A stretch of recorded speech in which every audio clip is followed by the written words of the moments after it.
This is Almost Beach Glass Interviews. I'm Gil, and I dig the creative process.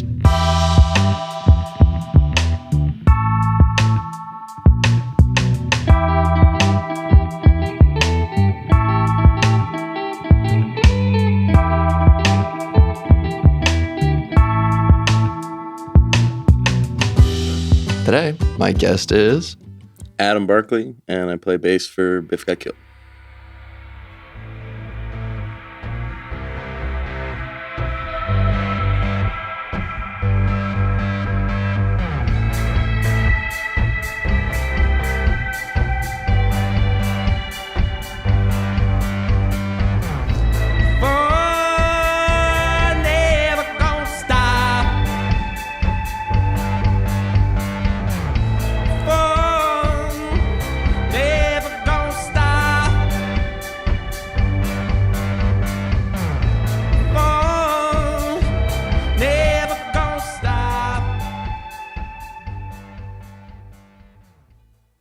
What is your advice for aspiring artists? Tough one. I'd say just, be honest. Be honest in your music. Be honest with the people that you interact with.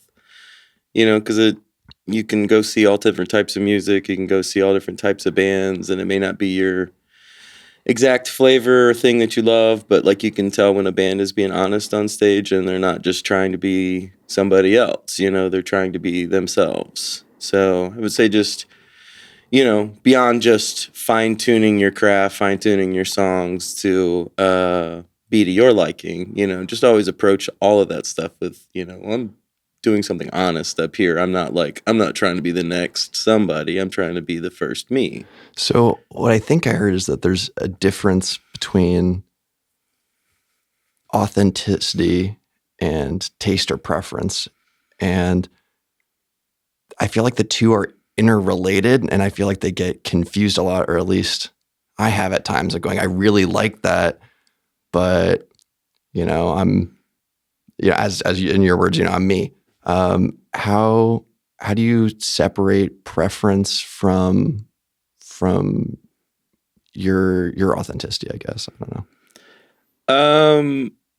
Well, I mean, it's, I could sit here and say a whole bunch, but to a large part, it's like the music that we write, the music that I've been able to write is like, it just kind of comes out like that. I'm not trying, I'm not the best, practitioner of the instrument. I actually don't practice. I'll play a lot, I'll pick up the instrument and play.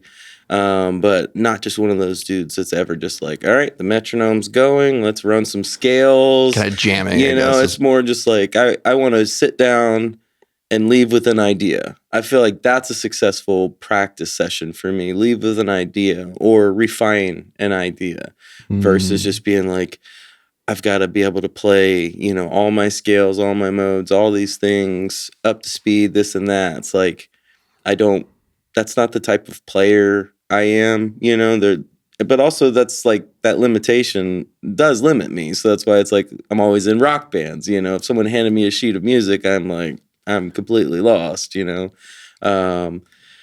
so I just try to just kind of trust my ear, which is what I've kind of always done with playing is like, and especially just with listening too. It's like all my favorite bands, I've just kind of been like, man, they hit me differently than the next band. I like their formula, whatever that is, because music, all it is a formula. So when something comes easy to you per se, that's authentic, and that's kind of like it's your taste or whatever is filtering through you, and then just like what's genuine is just kind of coming out when you're jamming. Yeah. Okay, cool. How does that work when you take that authentic creation and bring it to two other people? Well, my process is a little different. So I've always said that Biff Got Killed wrote these songs, I'm bringing ideas to the band, but I would love for us to dream of success so great that we have to later have litigation against each other to figure out who wrote what, you know? Like that's the dream, right? I love the twisted optimism in that. I think that's a really funny reframing. I dig it. You know, so it's like I bring an idea to the band, and I've done this in previous bands too, because it's like nothing is like more, I don't know, just like I want to leave the room when we're like, what ideas do you got? I don't know. What ideas do you got? Well, let's just make something up. And then 30 minutes later, you have like 3 chords or something like that. I would much rather bring something that's like 75%, 80% of the polish, often with lyrics, you know? So it's like, no, if we can learn these parts and we can learn the changes of this, like we can leave this practice with a song or the start of a song versus. I like how that affirms what you kind of laid down initially, saying that you kind of trust your intuition, jam on it, and then you bring it to your band at that point. That you don't dial it in to a point and go, oh, here's a completed idea, that you just go with, here's what I can honestly bring to the group. Yeah, and it's like they, guitar player Fish and then the drummer Topher, they have a canvas to paint on, you know? Like I'm bringing them something that they can then immediately just put their style on, you know? And they help with arrangement. They help with so much stuff to be like, I told Topher a week ago, I was like, you're in my head, I'm writing a song and I haven't even showed them what it is yet. And I'm just like, it's not good enough yet, because that's the Topher voice in my head. He has an extremely graphic way of describing how songs, when they're good, are. And you'll have to sit him down and get that from him. Okay. So I'm like, it's not doing that for Topher yet. So, I definitely try and keep that in mind. It's like, I want something that, because I mean, ultimately, it's great to play live. It's great to have a good response. But like, I like this music. I like these songs. When I don't hate them. But like, I try to like them. When the initial spark of creativity, I'm always inspired by that. I always like them the newest one's always the one I'm liking the most. Well, I think that it's really cool that obviously the people that you play with have influenced your taste and what you like, because that's when you guys are creating more together and you're liking it more and more. I think it's just, as I repeat myself, so evident. I think that's really cool that you guys have found that way to gel together. I'm kind of curious. We spoke about this super, super briefly after your most recent show at the Shakedown, which was really cool, by the way. Thanks. You guys have a really thick sound for a 3-piece. I don't know if it's some pedal work that's going on, or maybe the composition of creating space and then using those pedals to fill it. But whatever it is, it's like musical ASMR. Okay. Yeah, I mean, it's definitely a combination of the playing and the pedals. Topher is an incredibly inventive drummer. He does stuff that like I haven't heard other drummers do things that way. And not to say that like, put him on the front of Drummer Magazine, he's the next, but like stylistically, he has a style, and I think that's far more important than having endless chops, because go see somebody who has endless chops. Go see a Victor Wooten or something like that. It's kind of boring after a while because it's just everything is on 11 all the time, like how can I fit more notes into this spot? Dude, yeah. I'm more trying to find how can we put more space in the music. So I definitely noticed that too, of when someone is like technically proficient at an instrument, but they might not be intuitively in touch with expressing through it, or maybe with others, that they play to a point of athleticism. Like, look what I can do. Check out this. Yeah. Yeah, totally. It's, this modern like dynamic of these, I don't know, guitar players and all these bands where they're playing a note, or a riff that has, 20 notes in it or something like that. And it's, here's a pinch harmonic and here's a rake and here's all this stuff. And it's like, it's just, I can hear the precision metal. Can we just jam more into this 5 seconds? And then, and I've always liked, more of like the David Gilmour type where they can just make can just make you cry with the note, just that expression, and Fish is a virtuoso guitar player and he's just like, all space, like he can dig and find the space. And like when he solos, I'm just like, when we were listening to the rough mixes of our new album, there was a point where I was tearing up a little bit because I was like, just listening to his soloing because it's like it's dude. He's an amazing soloist, but also one of those things like he isn't just that. He isn't just well, let me just slap my solo sauce onto every single song. It's like almost have to like work it out of them sometimes to be like.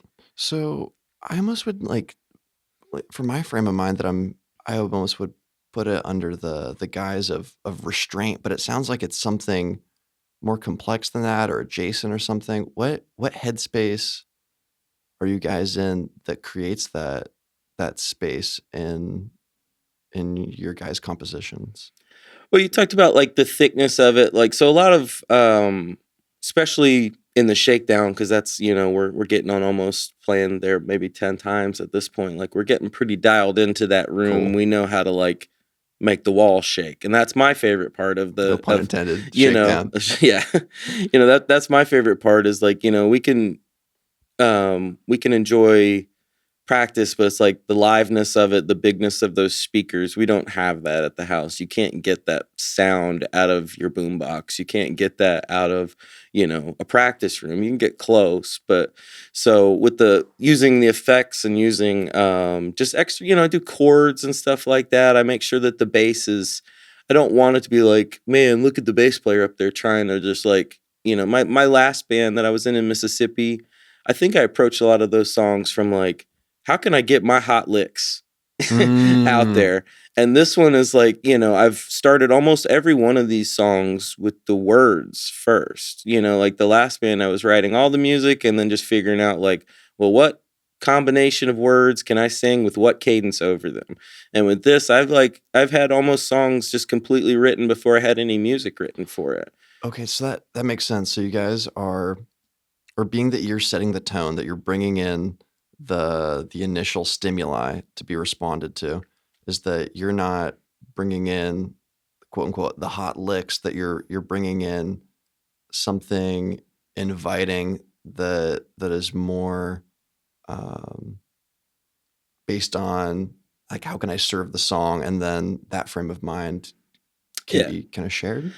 Yeah, like a better compliment for me at the end of a show would be like, you guys write great songs, rather than you're a great bass player, because like the band I was in Mississippi, it's like I've always been to the floor tom side of a drum kit. I've always done the opposite things of what most bass players do. What does that mean?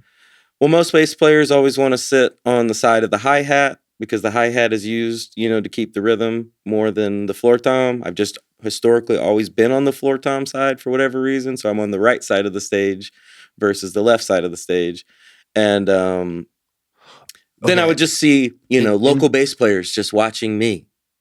So just to make sure I understand what you're saying, that when you're standing playing bass in relation to the drummer, you're standing on the opposite side of what most people would do. Yeah, most bass players are going to stand on the hi-hat side so they can sit. And the functionality is to stay tightness locked of the into groove, it, so you can focus more on the atmosphere, or just to stay.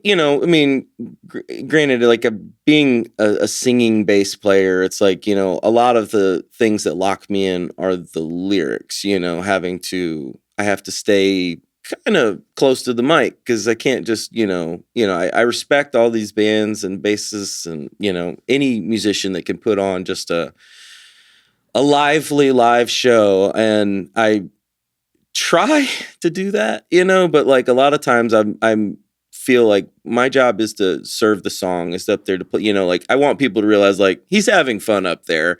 He has a stage presence. He's not doing windmills with his guitar and backflips and jumping off the kick drum and stuff like I that. hear you, Like, gotcha. I definitely see myself more as like a John Entwistle type, where he looks like he's completely bored when he's upstate, but sure he's having fun, Okay. so. So is there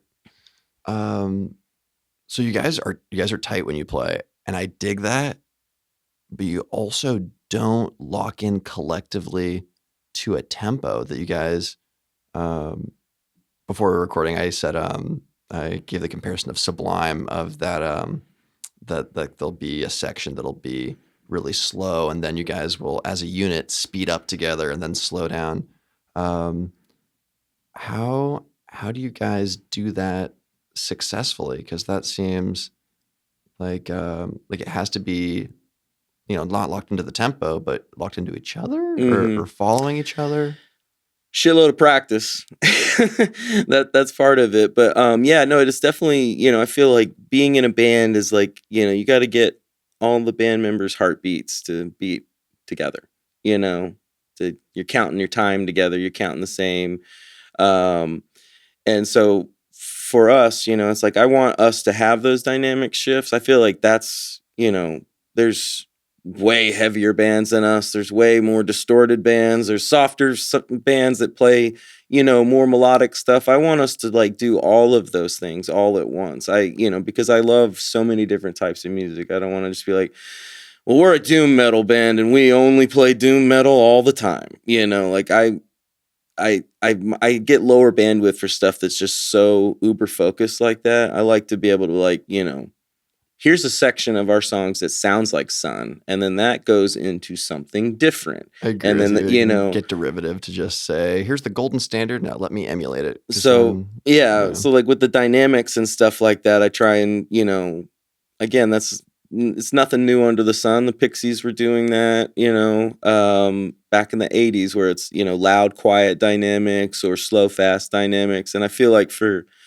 me, it's like equating the band to like a car shifting gears, It's like if you're just redlining your car all the time and you're playing in a death metal band and it's how fast can we play it? Why can't we play this faster? It's like you just run out of speed at a certain point. so, Whereas like if you're in a fun car to drive, you can shift gears and even going slow and accelerating again can be fun versus okay. just being like, no, hammer down the whole time. We're going as fast as we can. We're as heavy as we can all the So I feel time. like that's such a multifaceted answer to try to rephrase it.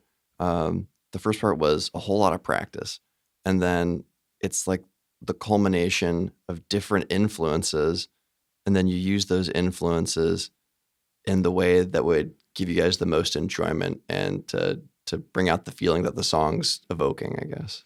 Totally. It's like, you know, I would love if musicians were in the crowd to be thinking like, damn, that's so simple. Why didn't I write that?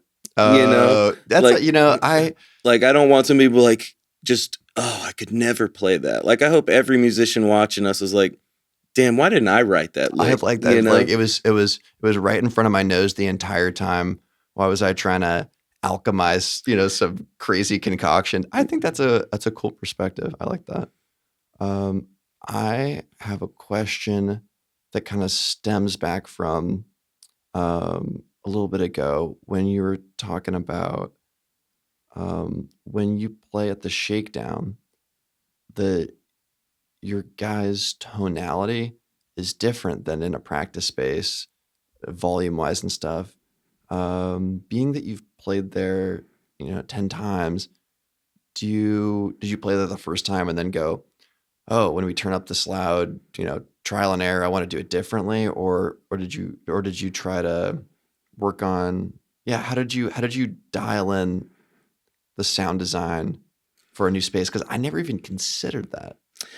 I mean, it's not specifically to the shakedown. When we played the Blue Room, I'm trying to think of the places we played in town that have had like really large sound reinforcement. Like we've also played the Karate Church, and it's like they basically have a PA for the vocals from what I'm remembering, and then we played Makeshift where we're at now, and it's like that was just a PA for the vocals as far as maybe some of the kick or something like that. So it's a different experience. You're talking about a DIY space full of punk bands who, are doing something a little bit different, whereas like some place that has, 20,000 watts to push through subwoofers, to push through the mains and all this stuff, to have vocal monitors, to help you, stuff like that. It's a totally different experience. But honestly, it's just more just like, it's the same. We turn on the amps in practice and we get it. But when we turn on the amps in a big place that has the sound reinforcement and good sound engineers at both of those places, that's like,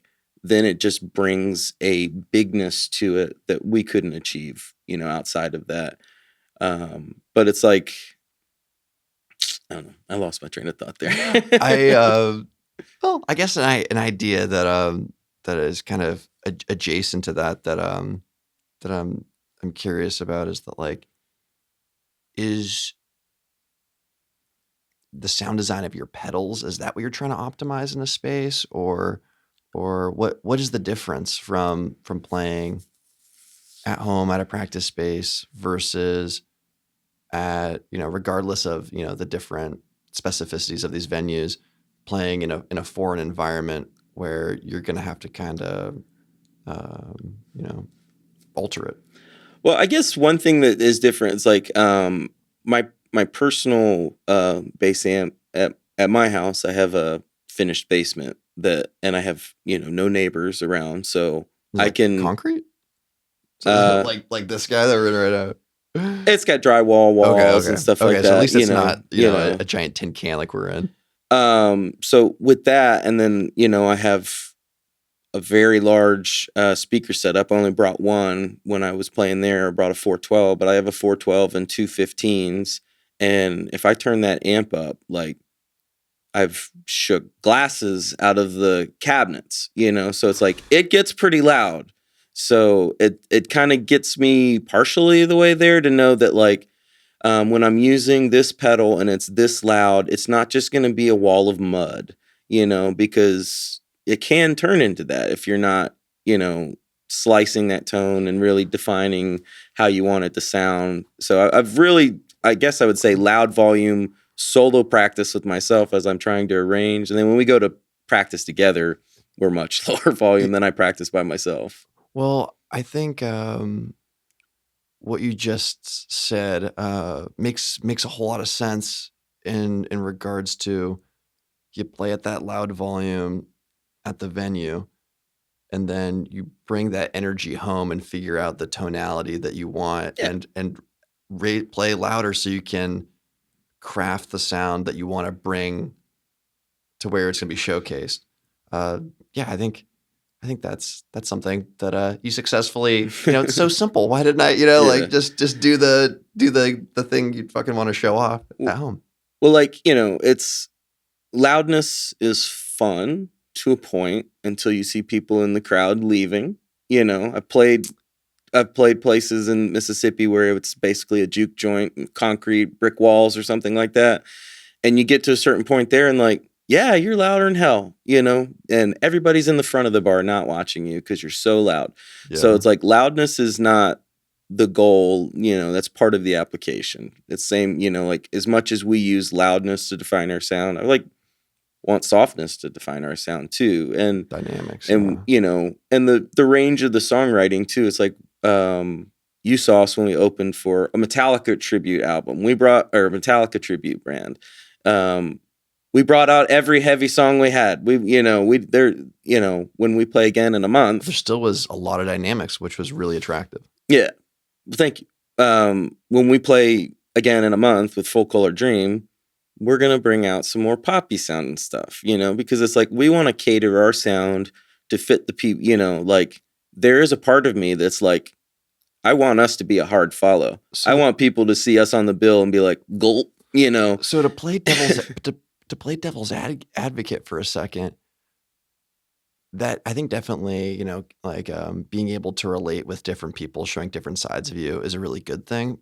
But also, where's the line of that and authenticity? Like, let's say I saw Biff Got Killed before the Metallica show, and I'm like, fuck yeah, I'm gonna bring my heavy metal friend, go to the Full Color Dream one, and I'm like, different. Yeah, I mean, that definitely could be the case. It's not there. It's just there's certain songs that like, possibly wouldn't play if we're playing, we've never had a person who's just a singer-songwriter playing guitar open for us. But like if they did that, we would be courteous to that and not just be like, now here we Yeah, go. yeah. It's like Well, we want to compose ourselves to the people that we're playing with fit, but ultimately it's like we want to do what we want to do. We can only change it so much. dude, I like that the flexibility isn't catering to the other people in its essence. It's more of about you guys that you guys are plastic and like to meet people where they're at. And just as you do that intuitively as a band, you do that with the bills that you're on. Yeah, and it's like I'm, I like artists that kind of change and grow through their I do too, to their yeah. eras, to their, and you have to know that like some of your favorite artists, if they are doing that, they're gonna hit some eras you don't give a crap about. Like I love Neil Young. I don't care about a lot of his career. I have 40 of his albums on vinyl. I those are the ones I like. There's a bunch of other ones that don't care about what he was doing in the 90s. Sorry, because I heard the stuff he was doing in the 70s. And it's like, I'm also, sometimes I feel like you can listen to an artist and listen to their album and be like, they're never going to top that for me, you know? Mm, So I can't begrudge them for not making that again. in support of your point, I rather an artist depart from the era that I absolutely am in love with, to see them on their own musical journey, not to I like the Smashing Pumpkins and I think they're really cool, but I see Billy Corgan playing the same songs that he did in 1996, Mm-hmm. with his head screwed on, backwards looking into the past. And I don't think there's anything inherently wrong with that, but I already get it. Yeah. So, I rather someone see them looking to the future and developing their sound where they want to go, and maybe even on the brink of where they don't even know where they're going. And I think that intuitiveness is just inherently exciting to see happen. Well, I mean, ultimately, I want our sound to be the three of us playing, Cool. whether that's Fish playing a synth and that's, Topher playing hand drums or whatever. It's like, I want to still be like, okay, it's different, but to know that that's us. Cause it's like, we had been I talked with the guy who was booking Ramble Tamble and he was like, you guys are a little volume heavy for us, and I was like, we could do a low volume set. We could do a no distortion set. And for me, that's almost like the challenge to be like, well, I know these songs work when the amps are screaming. Do they work when we're countrifying them and we're playing them slower? And it's, I've had this. So I absolutely love acoustic sessions. That's one of my favorite things on Spotify. All the bands I love, I'll scour their music and find they have an acoustic session, put it on a mhm, playlist. sure. Um, I don't know how realistic it is, but I've had the playful idea of doing like acoustic sessions of bands that I like locally. Do you think that that's something that the community would entertain, or do you think that Oh yeah. that's yeah? Well, I mean, Subdued Sessions, I think those are Love great. Andrew. Andrew's great. I haven't had a chance to meet him yet, but like I think we would do great at one of those. Yeah. I just wonder like whether he's doing mostly acoustic, often just solo performers, just because of the capacity of his recording equipment. Like I don't know, because you bring in a 9-piece funk band, there's a lot of miking to do to make it subdued still. So Yeah, that's so funny that you but those are great. I mentioned love those sessions. Andrew. That we've actually had a conversation about potentially doing larger recordings and things like that. And I think where my specific interest lays is hearing a band that sound is the antithesis of acoustic in its quote unquote Sure. natural form, and then hearing, a stripped version of it, of hearing, like a metal band going acoustic and then just saturating those vocals with reverb or something like Sure. that, and Yeah. then getting a totally different style out of it, maybe. I mean, I'm of the opinion that a good song is a good song, and how you choose to present it is just how you're choosing to present it. It's like, um, if you're gonna take something, like when I saw Local H play, Local H is cool. they opened for Helmet, and I went down to see Helmet, and I was thinking like, oh, Local H, I remember, that couple songs that I remember from the Mm, '90s. They were phenomenal. They were great. I've seen Helmet twice now, and like Local H blew them off the stage, two of them, mm, and it's like loved Helmet. They were great too, but Local H, I was really surprised by them. But they were covering Toxic by Britney Spears, you know, mm. and it works because that's a good song. It Cool. doesn't matter that it was, a pop song, and that's not cool that, it came out initially. That little lick that is in the music, he's doing that with a whammy, and it's down down down down down down, down, it's like Uh, he was doing it great. so I was put their like, own twist on it. yeah, and it was like, he's got just these Frankenstein guitars he's been playing forever. It's like I like the iconoclast people where it's like, no, this guitar is how I get my sound. This, and I had to modify it, or I had to modify this pedal or this pedal setup, or I had to land on this amp or this combination of amps. It's like Fish has two amps that he plays Cool. with, two separate vintage Ampegs, and it's like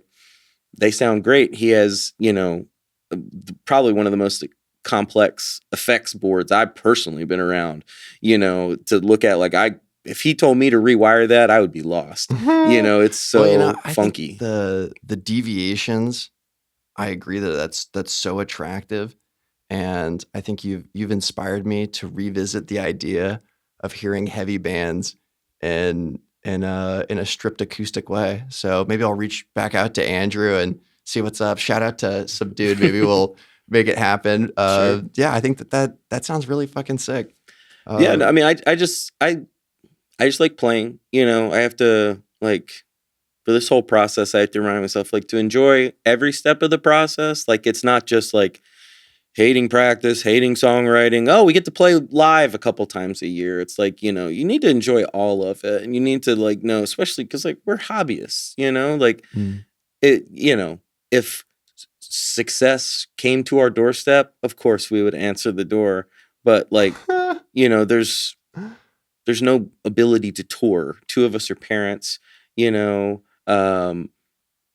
we're stable. We're here in this area, it's like even the one time we've left Bellingham to play, it's like getting down to Everett. It's like it wasn't the hardest thing to do, but it wasn't the easiest thing to do after working during that day and then getting down there and then coming back and it's 1 o'clock in the morning and then you've got to go to work again the next day. It's So like I have a question that I am been wrestling with currently in my creative process that's honestly presented a decent sized hurdles. And I think just briefly mentioning, you know, working, being a parent, that takes up a lot of time, a lot of responsibility.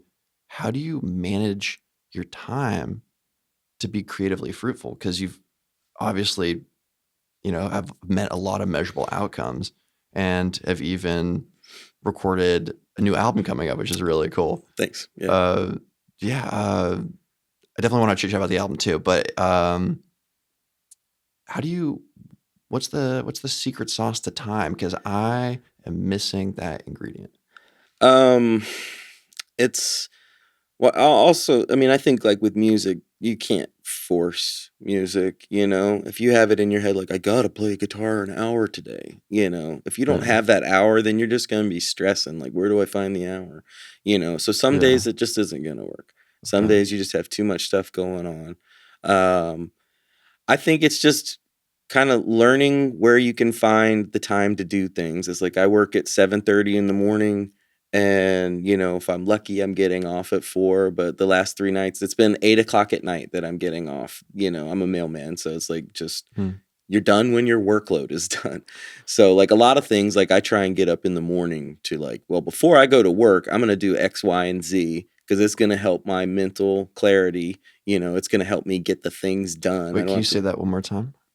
Which thing? Oh, and you said in the morning you do something to get the mental clarity. What was Like, that? I usually like to get up and like get a sweat going of some sort, ride the rower, ride the bike or something, get a workout in. I'm not usually playing guitar in the morning, but like just I try and do that because one, it helps me just be fresh throughout the day. It helps me be nicer to people because I just So kind of optimizing your headspace and that would and just maximizing your time to know that like, well, if I get home at 4 and it's sunny outside, I'm not going to want to go down to a basement and work out. I'm going to want to sit on the porch and drink a beer, So if I do that in the morning, so stuff like that. But as far as like just, it's juggling, it's just, there is no correct answer or, magic bullet I can give you there. It's like, I just feel like it's just juggling and finding the time. And I've just really tried to make sure that like, I'm never just like, I got to write a song. Gotta do this. Like I want it to be fun. I want it to always be fun. Okay, cool. Stressful can be unrewarding sometimes. Sometimes you just like stress can be fun.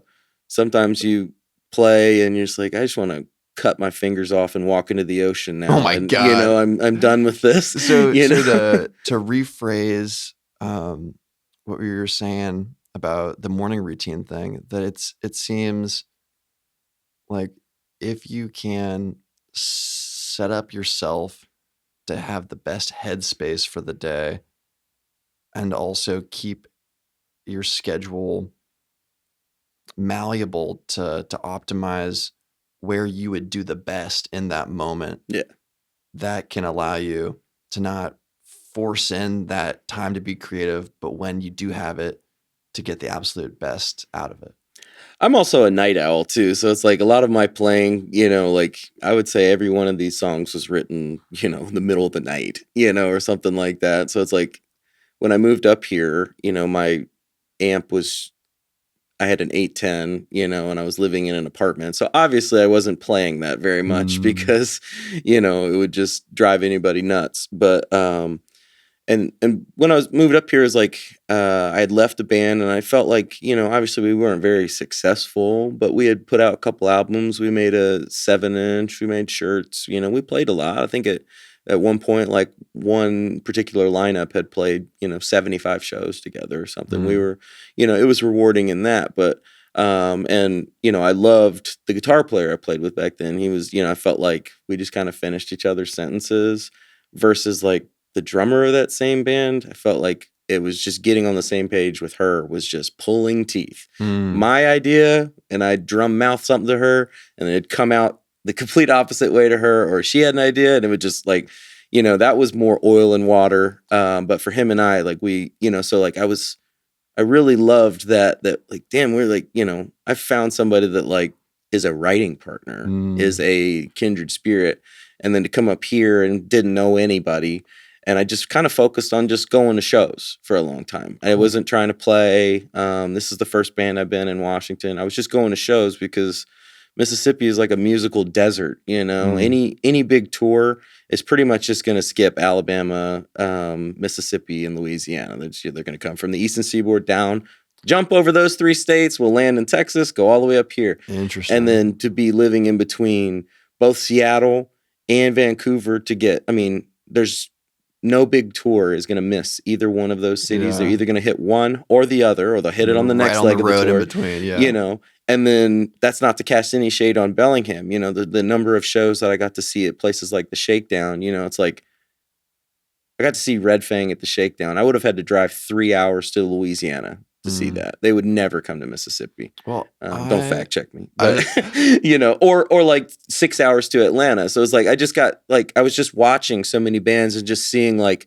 well, what do bands do good, and what would I do if I was to come back and do it again? Because it was like, and initially I thought like, oh, I'll do a stoner rock thing, because like I was going to a lot of those shows, and it's like that goes back to the thickness of sound. It's like all those bands, they just worship at the feet of Tony Iommi and Matt Pike, and it's like they bring sound pressure to a level that most bands don't. So they're just, 3 loud tube amps just screaming. That's not going to sound like anything else. So that you learn from who you see doing it really well, and then kind of use that as inspiration to how to dial Partially, in? I was just kind of trying to think of like, well, what would I do? Because it's like I love stoner rock, especially to see it live. It's it's one of those things that like it just hits you in the fucking chest, and that's the Oh yeah. music that I want to make, and that's the music that I like to go see more than not. I mean, I'll go see pretty sounding soft bands too. I'm Cool. not saying I'm just some like grizzled metalhead that like if it's Oh not no, it's loud. so obvious that you have a lot of different facets that culminate into Biff Got Killed. Also, I know it's so far into the conversation. Why is your name Biff Got Killed? um, Fish keeps chickens at the house.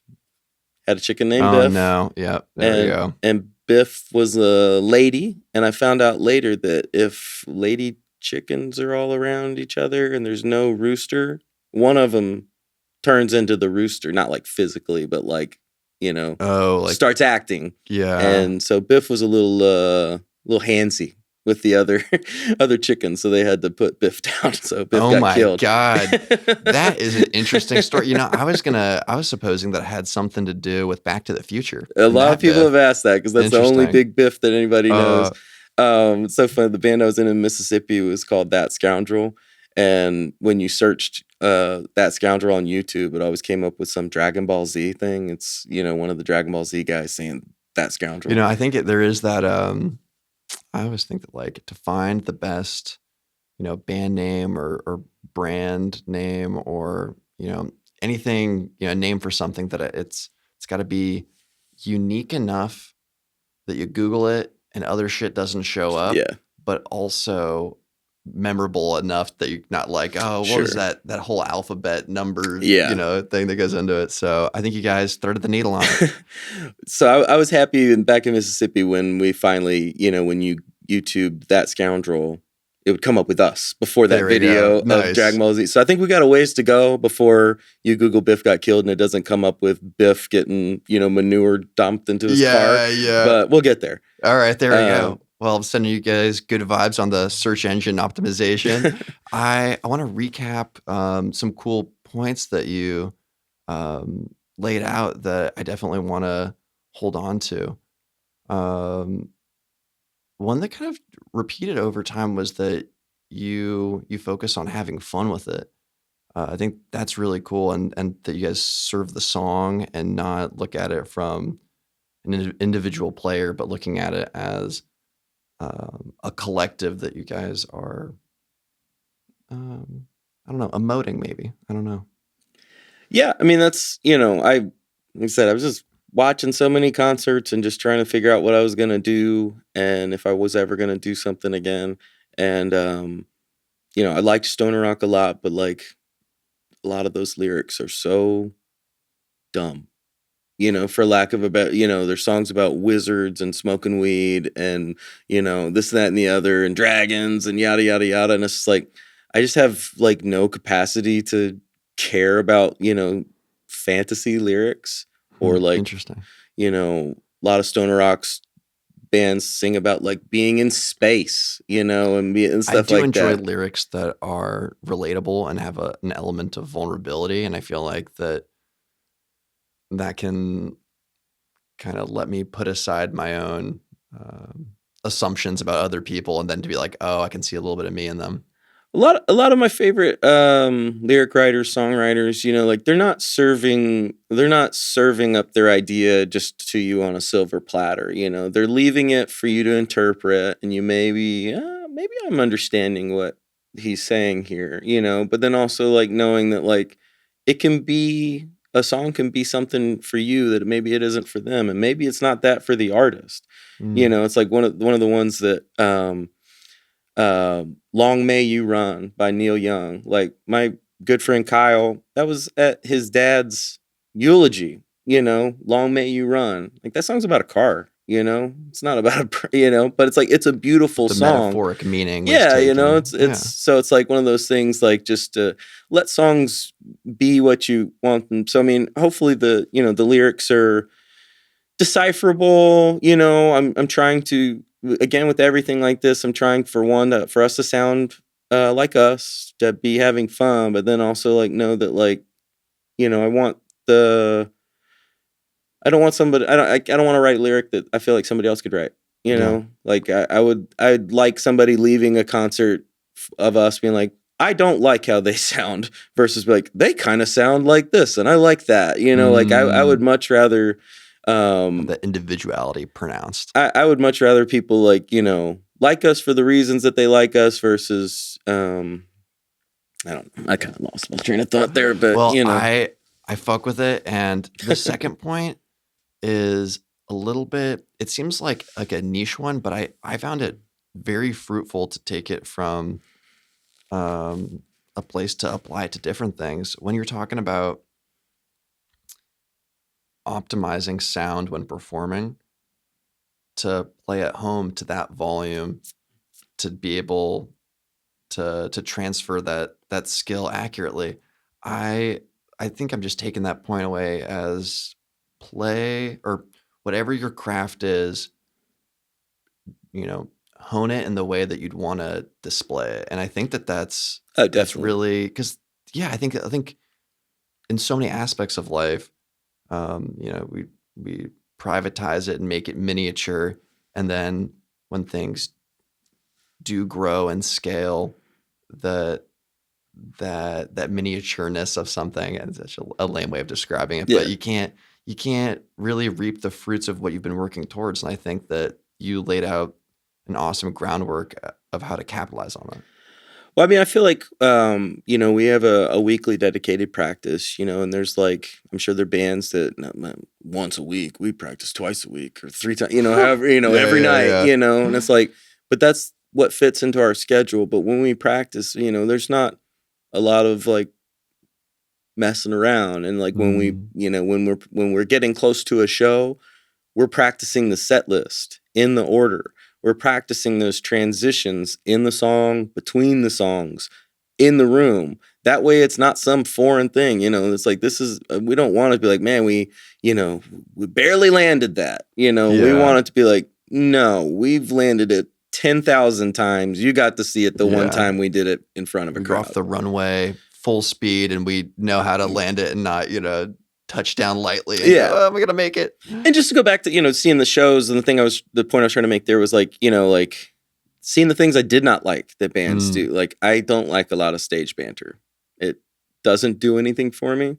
You know, I don't like, I feel like I want us to be able to level up to whatever level we get to. I would actually like to hear about that a little bit. Because I've dabbled in stand-up comedy. And this might just be where my skill set lays naturally, is that I have a riff bone, and I'm probably better at chatting at a crowd than I am singing to them. So I could get attention, encapsulate attention at an open mic much easier if I riffed for 30 seconds. Sure. Maybe playing devil's advocate to that. How could I win you over if you were in that room? Would I not go for as long? I don't know. I mean, stand-up comedy is obviously a different medium than, you know, because they're there for the thoughts in your head, and how you get there is the comedian. You know, it's like a good comedian, and my favorite comedians are like the ones that, one, they tell stories that are integral to them. It's not like, I was at the store the other day. Everyone was at the store. I guess to specify, I guess I meant that I'm at the open mic to play a guitar song. Oh, okay. It's a comedic song. Sorry, I didn't explain this well at all. That two separate interests. I got you. And I realized that I have an ability to talk to a crowd. Sure. And I've applied that skill set before a guitar singing open mic set as an ability to encapsulate attention. How could I do that musically and not have it dilute the musicality? I don't know the answer to that. It's also cool if you're like, you know what, I just fucking don't like it, and that's my taste, and I totally It's not like, oh my God, he's bantering, arms crossed, I'm out of here. It's silence or music only. No, but like, well, we wrote this song, Oh, okay. I I don't hear what give you're a saying. shit when you wrote I that know. song. Okay, so there's you know? difference of being human and being into a pretentious monologue. Yeah. Maybe just to put it in I those went terms. to Vancouver 6 months ago and got to see Viagra Boys, and I really like Viagra Boys. I think their music is really like cool and unique. I left there just like, damn, I can't stand this singer. Like, he is so annoying because he just went on and on and on and on to lead into something with no payoff when you could have just been like, this next song is called Just Like You. Bam. Okay. Well, it's And, definitely food for thought. And I like, appreciate the it's contrasting just, opinion. I think we try and make sure that, like, I'm trying to get to where we can slow down, catch our breath a little bit more live, because we are a little bit more machine gun sometimes when we're just Yeah. ready to go. Because it's like, but my fear, or my want is to keep people's attention, Yeah. I to think you know guys that did like we've very got 30 successfully. minutes on the stage that we've spent 2 years trying to get right. I want their attention. I don't want to look out and see a sea of people looking at their phones and chatting at their friends. Like, I want to know that, like, for 30 minutes, we grabbed some people by the lapels and said, listen to us, Okay. and I just try and, like, get rid of all the things that I don't feel really adds to music. If I said, oh, this next song's called Newscaster, who's going to cheer for that? Because nobody knows that song. You know what? I'll take that as my third and final takeaway of the, if there is speaking or something, whatever, that there's a momentum that's built through a performance, and that you need to invest in that momentum. Definitely. And not to stop and say, I'm gonna, I think deviate. pacing is extremely important. The number of times I've seen a band where they have some song that's like big and huge and climactic, and then they play something that's not right after it in the show. I'm like, what the fuck did you just do that for? Like, lead with your biggest moment, end with your biggest moment. Interesting. So kind of like a story arc that you have a little intro, inciting action, and then the conflict builds, and then, there's the climax to it, and then there's the resolution. I think, again, not that we have any particular formula, and some people could just completely hate the formula that we put out or whatever, but like, pacing to a live show, I feel like, is just as important as the pacing to a record. Like, if just take your favorite record and just scramble up all the songs. Is it still your favorite record? Because it's not going to flow the same way. That's the thing that killed me. Like, when Tool put out a record when I was in high school, and then there's all these dudes on the internet like, no, actually, you got to use the Fibonacci sequence. They hit a Easter egg in there for you. You got to you got to rewire the whole record, and this is the playing order that they wanted it to be in. I was like, really? They could put it in any order, and they could release any music that they wanted to. You definitely widened my perspective to be conscious of that momentum and also the order of which things go in.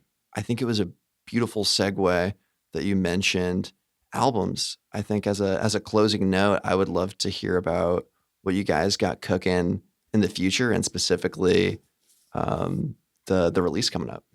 Okay. Yeah, we recorded at Woodhaven Mastering Studios. We went in to do 6 songs. We thought we were going to do an EP. We were right on the cusp of that. And a couple practices before, like, we're actually going to get in there and record, I brought a song to the group, and they're like, we learned it pretty quickly, though we had never actually played it as a group before we recorded it. And then I just happened to say, I was like, man, I kind of wish we could record this, like, it's kind of a banger, I feel like, and they were like, we should. And so we did, and so we went in and did 7 songs. I think it's about 35 minutes worth of music, all original. And I feel like you did give me a little sneak preview, and I feel like you could release pretty much every single one as a single. Like, they all stand well on their own. So I mean, like, again, I like a lot of esoteric bands and this and that and the other, but like, I came to music through my parents' love of radio music, or not even love, just like that's what they listened to. I feel like my dad treated music like background noise. Dad, music is on when we're in the garage working, you know, but when we're in the house, I definitely the have Weather that. Channel is That on was because the I need noise. classic rock in the car. You know, Pretty we much. got 3 options and that's it. Yeah. So, you know, I heard the same 400 songs that's in that classic rock radio programming format. So, and it's like, It's bringing they're back memories all for me. big. They're all big songs that, you know, you sing, you know, they're all songs that they want you to sing, and they're arranged in the way where it's like comforting, you know. I mean, you can get outside whatever formula, but you know, most songs have a verse and a chorus, you know, and if you can make it flow, I feel like, you know, yeah, it does, you know. So my love of, you know, I feel like radio rock is this thing that people are like, you know, because some of it is so boring and stale and overproduced. And but far as like the poppiness of that, I mean, that's why I say like our sound is doom pop, you know, because it's like I want pop to be in there. I want, you know, somebody showing up to see a pop band to be shocked, to be like, wait, what the fuck is this? This isn't poppy. I think that's you know? why you and Full Color Dream fit so well together. I'm excited to see that show coming up. When is that one gonna be? June 14th. And 14th, I'm cool. pretty sure we're kicking that one off. We're playing with Lip Stitch for the first time. I haven't had a chance to see them yet. That's kind of the cool thing about us playing, you know, is you're getting to see new bands, and you're getting to see them do their process. It's like you're sitting down to hear about, you know, whatever, you know, I hate to tell you there's not as much process in here as you're hoping there would be. It just kind of happens. But you know, you get to see other bands and their process and their application of their sound. And it's like, and make friends. You You're know, a humble dude. I admire what goes into it, and I think this has been really, really fruitful. So I just wanted to say thank you, and no, my pleasure. Thanks for having us. This is really, really cool. So yeah, thanks again. Thank you. Yeah, excited to see you guys play again in the future.